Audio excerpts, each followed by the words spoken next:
Santos Bonacci. Thank you very much for your time. Thank you. Santos, you teach people different subjects. Some is connected to a word understanding. Could you please explain some of the ideas of where this word association, this language that you're using, came from?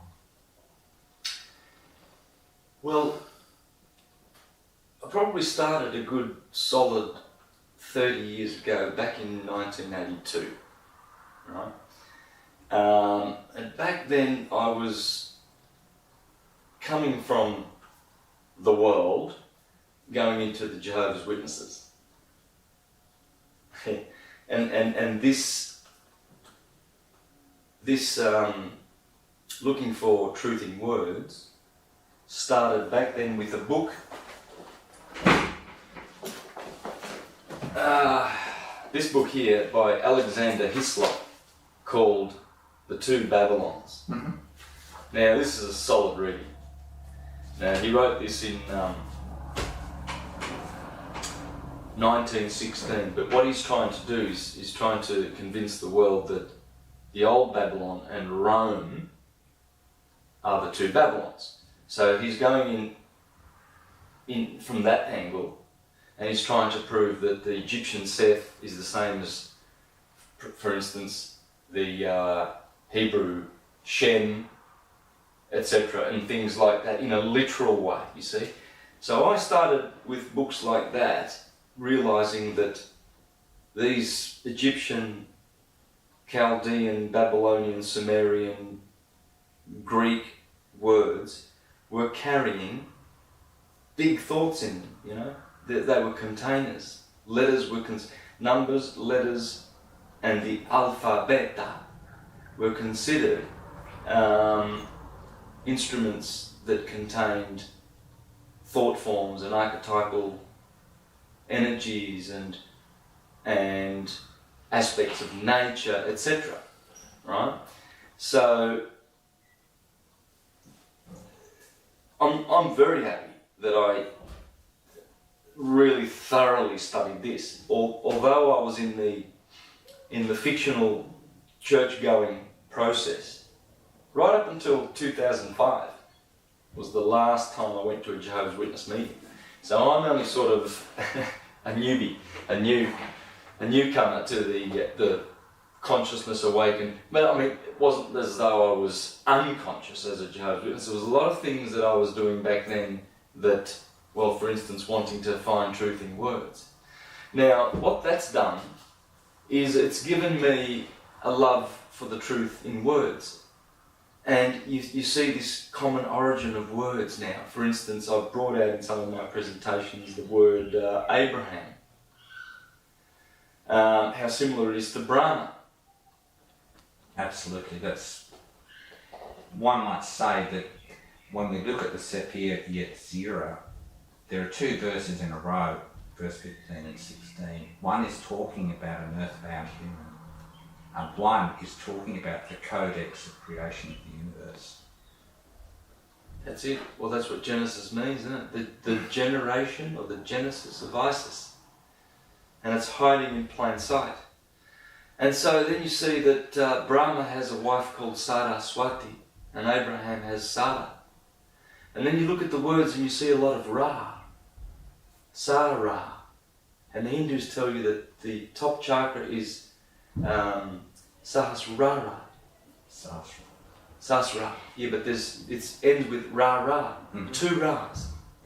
Sahasra chakra. Yeah, right? You know your Hindu stuff. So they tell you that, and it's the top chakra. Well, what happens when you look at the top of everything in all the fields of knowledge and branches of knowledge that we know?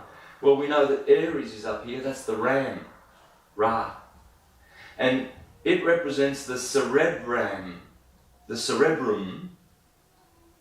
and below that is the cerebellum. These two brains, you see,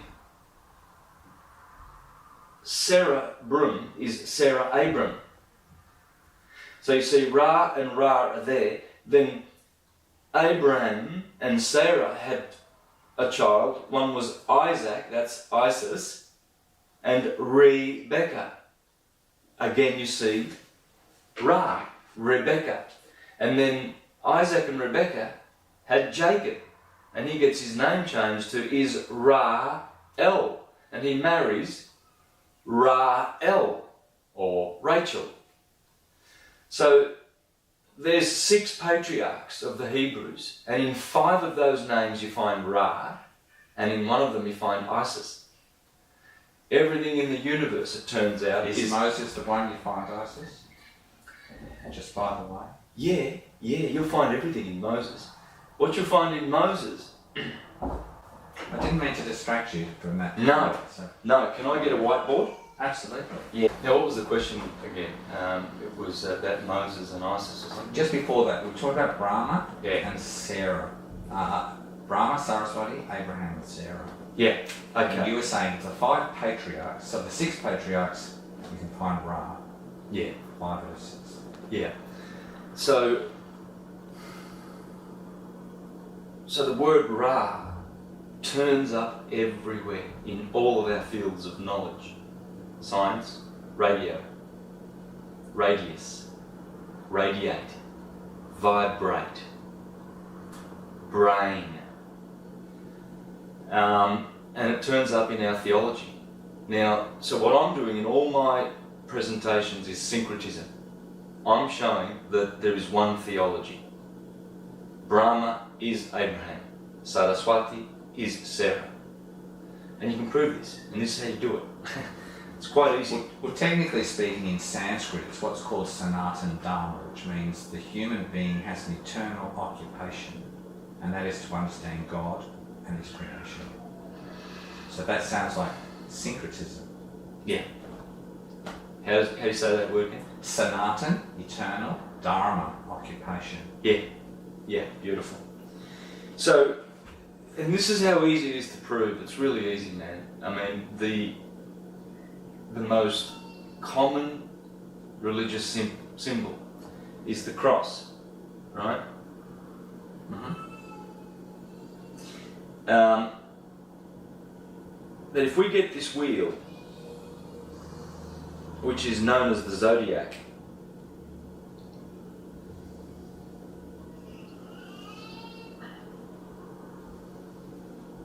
and we do this as I've shown in my presentations. Yes. What I do in my presentations is I have the Tropic of Cancer there. Yes. And here is the Tropic of Capricorn. Yes. And this is the equator going through here. And you see what happens is the sun curves up to go to the Tropic of Cancer, and then it falls and it goes down to the equator on September 21st. This is March the 21st. And this is June 21st. And this is December 21st. And so you've got your solstice axis and your equatorial axis. Yes. And these are the cardinal points, you see. And the cardinal points